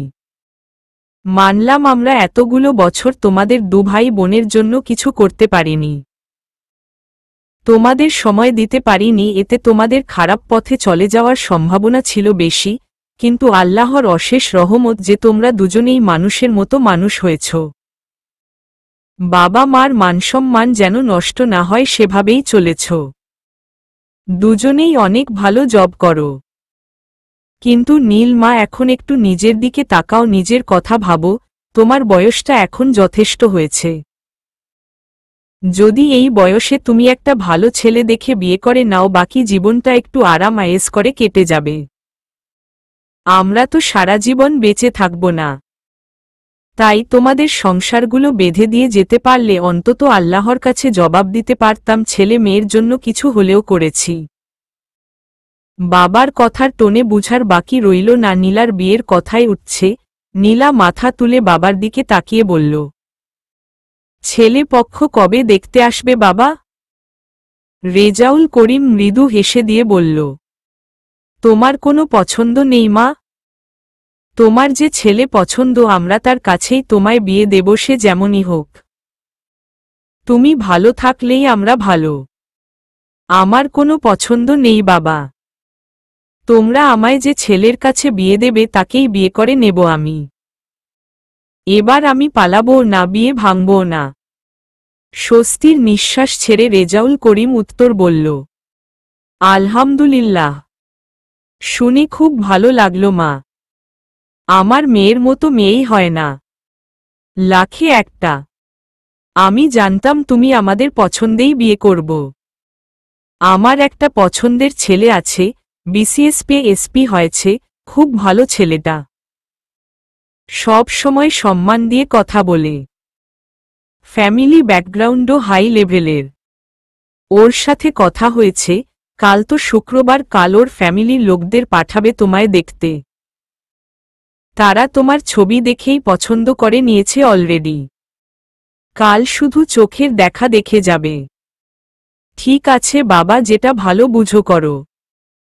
নীলার কথা শুনে পাশে থেকে ধ্রুব সেন্টি খেয়ে থ হয়ে গেল। নীলা কত রিল্যাক্সে বিয়ের জন্য রাজি হয়ে গেল। বাবাকে সম্মতি দিয়ে নীলা উঠে রুমে চলে গেল। ধ্রুব নীলার পিছু পিছু চলে গেল। রুমে ঢুকতেই ধ্রুব রুমের দরজা লক করে দেয়। রুমে কিছু জামা কাপড় ছিল, নীলা সেগুলো ভাঁজ করতে লাগল।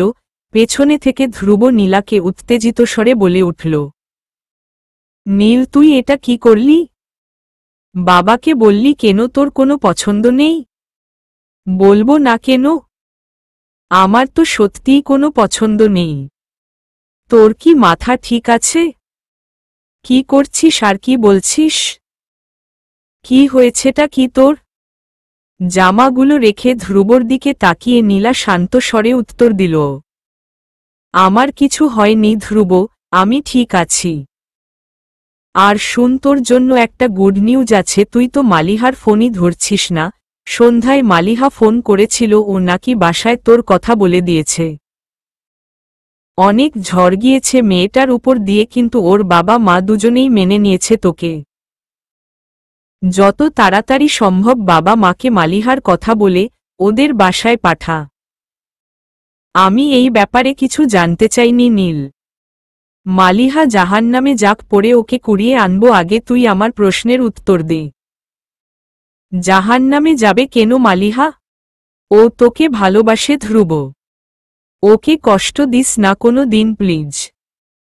ভুলে যাস না তোরও একটা বোন আছে।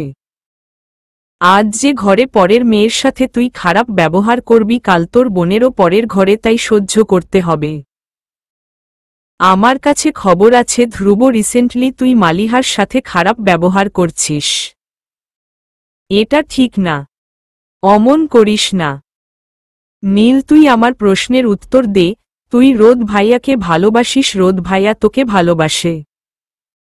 তাহলে বাবা মাকে মিথ্যে কথা বললি কেন? বাবা মার সাথে তুই যদি কথা বলতে লজ্জা পাস, তাহলে আমি বাবা মাকে বলছি তোর ব্যাপারটা। তুই অন্য কাউকে বিয়ে করবি না নীল, আমি হতে দেব না। ধ্রুবর থেকে চোখ ফিরিয়ে অন্যদিকে ঘুরে আবার জামা কাপড় ভাঁজে মনোযোগ দিল, আর বলতে লাগল, বাবা মা যা করেন তা আমাদের ভালোর জন্যই করেন। আর জানিস তো, জন্ম, মৃত্যু, বিয়ে, এই তিনটা জিনিস কোনো মানুষের হাতে নেই। জন্মের আগেই নির্ধারণ করা আমাদের বিয়ে কোথায় কার সাথে হবে, মৃত্যু কোথায় হবে। আমরা চাইলে এই লিখনটা মুছতে পারব না। আল্লাহ তাকে তাই দেয় যা আমরা প্রাপ্য। আমাকে হাদিস শোনাতে আসিস না নীল। চেষ্টা না করে যদি ভাগ্যের আশায় বসে থাকি, তাহলে তো না খেয়ে মরতে হবে। আল্লাহ তো বলেছেন যে নিজেকে সাহায্য করে আমি তাকেই সাহায্য করি। এখন বল, এত বড় মিথ্যেটা কেন বললি? ফ্রেশ হয়ে আয় তুই। রাত হয়েছে অনেক, ফিরতে এত লেট করলি কেন? খেতে চল। ধ্রুব কিছু না বলে নীলার দিকে তাকিয়ে রইল। নীলা কোনো প্রশ্নের উত্তর দিচ্ছে না, উল্টো কথা ঘুরাচ্ছে। রাগ করে টাওয়াল হাতে নিয়ে বাথরুমে ঢুকে গেল গোসল করবে বলে। বাথরুম থেকে বেরিয়ে দেখে নীলা জানালার গ্রিলে মাথা ঠেকিয়ে বসে আছে। ধ্রুব আস্তে করে নীলার কাঁধে হাত রাখতেই নীলা ছিটকে গেল। এতক্ষণ ও ঘোরের মধ্যে ছিল। ঘোর কাটতেই ঘাড় ঘুরিয়ে ধ্রুবর দিকে তাকাল। দেখ নীল, যা করবি ভেবে চিনতে করিস, পরে কিন্তু পস্তাতে হবে বলে দিলাম। পস্তানোর কিছু নেই এখানে ধ্রুব, এটাই সত্যি আর বাস্তব। বাস্তবতাকে মেনে নেয়াটাই শ্রেয়। কেন এমন করছিস তুই? রোদ ভাইয়ার কথা ভাব একটাবার। রোদ আমার ভাগ্যে নেই ধ্রুব। এই টপিক অফ যা প্লিজ। আমি বাবা মাকে বলবো তোর সাথে রোদ ভাইয়ার সম্পর্কের কথা। কোনো সম্পর্কের কথা বলছিস ধ্রুব তুই? যে সম্পর্কটা 4.5 বছর আগে শেষ হয়ে গেছে, যার কোনো অস্তিত্বই নেই বর্তমানে। যার পিছু ছুটছিস সেটা কেবলই মরীচিকা মাত্র। তুই ভালো করেই জানিস নীল রোদ ভাইয়া তোকে কতটা ভালোবাসে। ভুল তোর হওয়া সত্ত্বেও রোদ ভাইয়া ফিরে এসেছে আর তোকে কাছে টেনে নিতে চেয়েছে। আর তুই কিনা উল্টো তেজ দেখিয়ে দিয়েছিস। দেখ তুই আমার বোন, ঠিক তোকে শুধু ভালোই বাসবো আর তোর ভালোটা বুঝবো না, তাহলে ভুল ভাবছিস। মানুষ সবসময় সব কাজ সঠিক করে না, তুই এখন যেটা করছিস সেটা ভুল। ভুল না ঠিক জানি না ধ্রুব। রোদ নিজে বলেছে আমায় ওর থেকে অনেক দূরে চলে যেতে, আর আমি তাই করব। 4 বছর আগে তুই ও রোদ ভাইয়াকে চলে যেতে বলেছিলিস অনেক দূরে।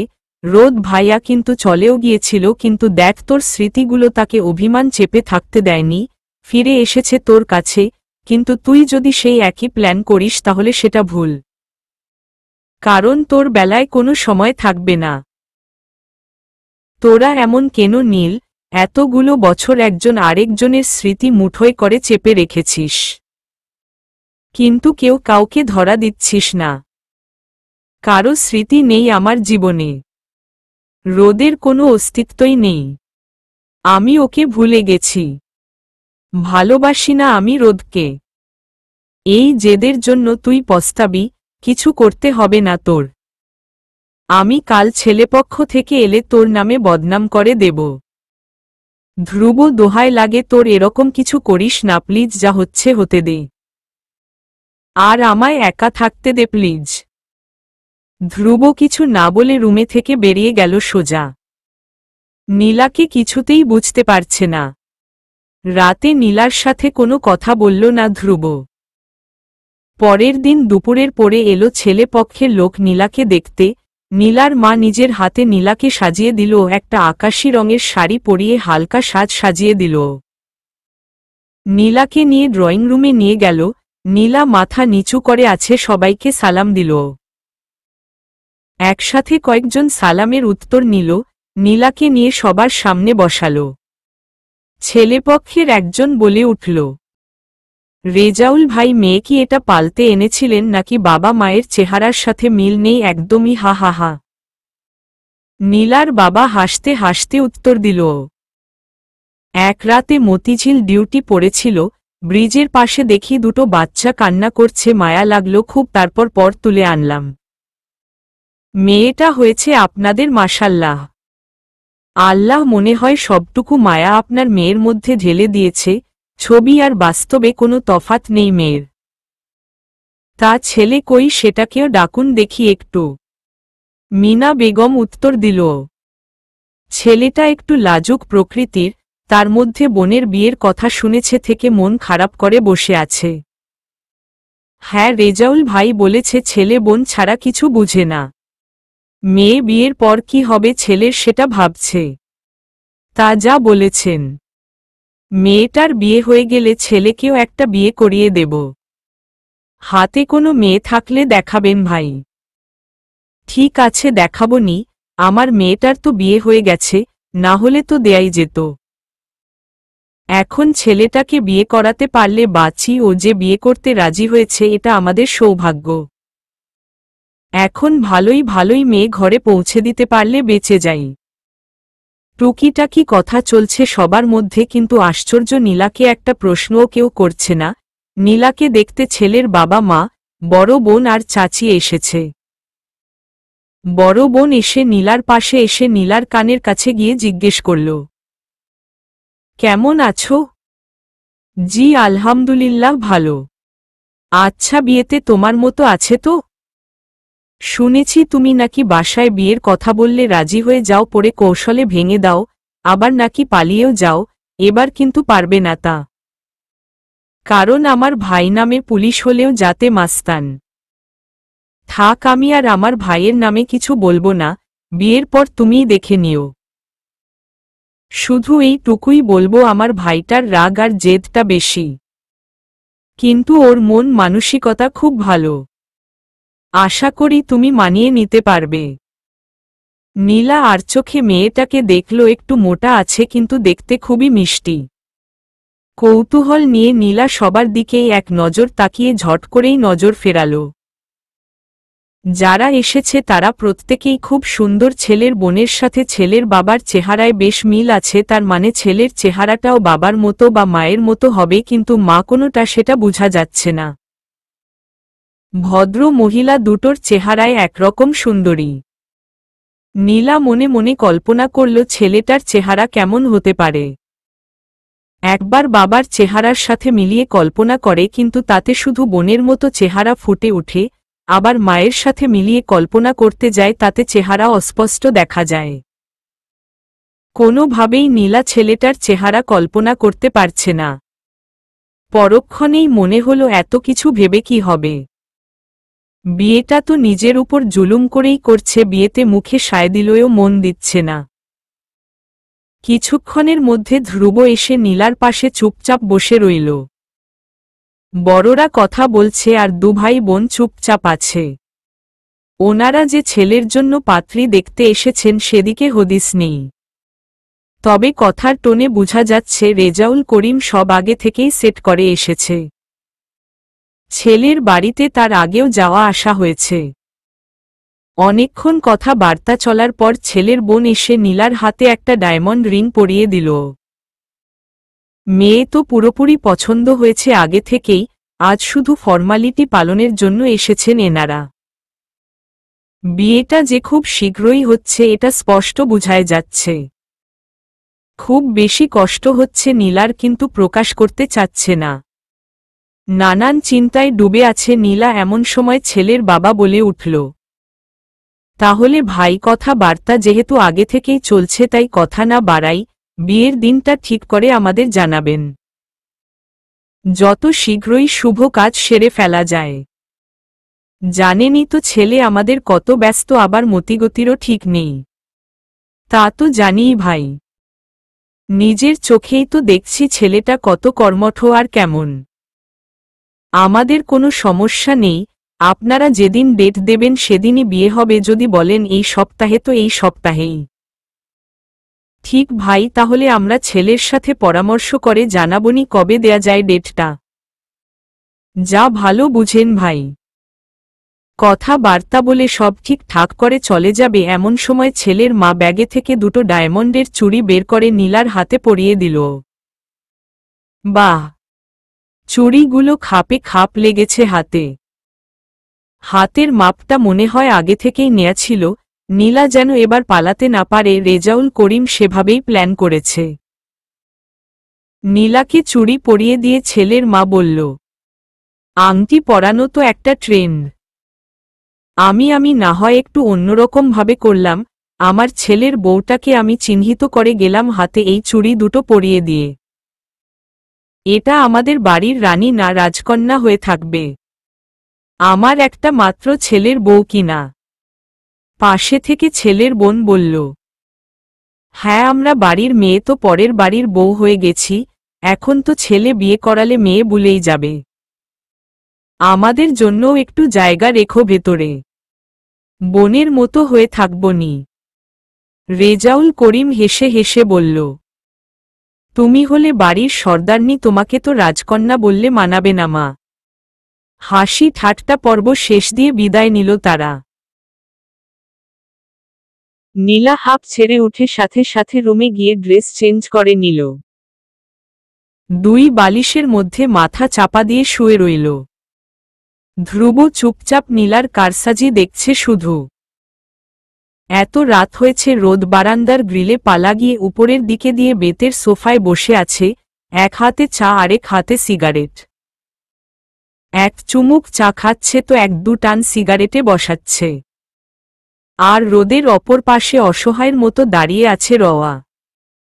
রোদের প্রতিটা সিগারেটের টান পরখ করে দেখছে। চাটা এমনভাবে খাচ্ছে যেন কাপে চা না মদ খাচ্ছে। অবশ্য এই মুহূর্তে রোদ একটা ছ্যাঁকাখোর, সদ্য ছ্যাঁকা খেয়ে আসা এক ব্যর্থ প্রেমিক, যে কেঁদে ভাসিয়ে মদ গিলছে না। এক রাশ নীরবতা আর কয়েক কাপ চা এক মেঘ নিকোটিনের ধোঁয়া দিয়ে পালন করছে তার এই যন্ত্রণা। রওয়া কিছু বলতে যেও সাহস পাচ্ছে না। কিন্তু শেষে বলা শুরুই করল, ভাইয়া আপুর কথা একটা বার চিন্তা করো, তার উপর দিয়ে কি যাচ্ছে? এত কঠিন কেন তুমি? নীলা আপুকে কষ্ট দিয়ে কি তুমি খুব ভালো আছো? রোদ মাতালের মতো কণ্ঠস্বর করে বলল, রওয়া রে, তুই যদি আমার জায়গায় থাকতি তাহলে বুঝতি আমার কষ্টটা। আমি সদ্য ভেঙে যাওয়া এক কাচের টুকরো, যার জুড়ে উঠার কোনো চান্স নেই।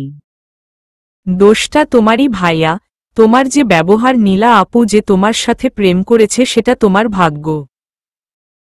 তোমার যে পরিমাণ রাগ সেটা কোনো মানুষের মধ্যে নেই। আমি খুবই ভালো একজন মানুষ, কিন্তু তোরা আমায় বুঝতে পারলি না। ভালো মানুষদের রাগ বেশি হয়। নবীদের মধ্যেও রাগ ছিল। হজরত মুসা আহের যখন রাগ হতো উনার চুলগুলো তখন খাড়া হয়ে যেত, সাথে তার মাথার পাগড়িটাও দাঁড়িয়ে যেত, এত রাগ ছিল উনার। হাদিস না শুনিয়ে এখন বলো, তুমি কি নীলা আপুর সাথে সবটা মিটমাট করে নেবে, নাকি নেবে না? নেরা বেলতলায় একবারই যায়। আমি গিয়েছিলাম, শিক্ষা হয়েছে বাপু, আর যাব না। নীল মানে বিষ, বিষ মানে বিষাক্ত, বিষাক্ত মানেই জীবন ধ্বংস। ওর নামের সাথে ওর চরিত্রের মিল আছে রে। সেম কথা তোমার ক্ষেত্রেও খাটে ভাইয়া, অনেক তাপ আছে তোমার। তুই এখনো ছোট আছিস রে, যেদিন বড় হবি বুঝবি তোর এই ভাইয়ের কষ্টটা। আমি তো ভালোবেসেছিলাম ওকে, কিন্তু ওর বেশি বুঝার কারণে, বেশি অ্যাডভান্সগিরির কারণে আমায় হারিয়েছে। আর পাবে না রোদকে। রোদের থেকে 2 লাইন বেশি বুঝা পাবলিক রোদ মোটেও পছন্দ করে না। কেন এমন করছিস ভাইয়া? এত ভালোবাসিস একটা মানুষকে আর এভাবে তাকে কষ্ট দিচ্ছিস? এই তুই আর সামনে থেকে চলে যা তো। তোর মুখ দেখলেও আমার গা জ্বলছে। জ্বলুক গা, তুই পুড়ে গেলেও আমি এক কথায় বলে যাব। তোকে একটা বিয়ে দেব, তারপর তোর বরটাকে আমার সব প্রপার্টি বিজনেস লিখে দিয়ে আমি হিমু হয়ে যাব।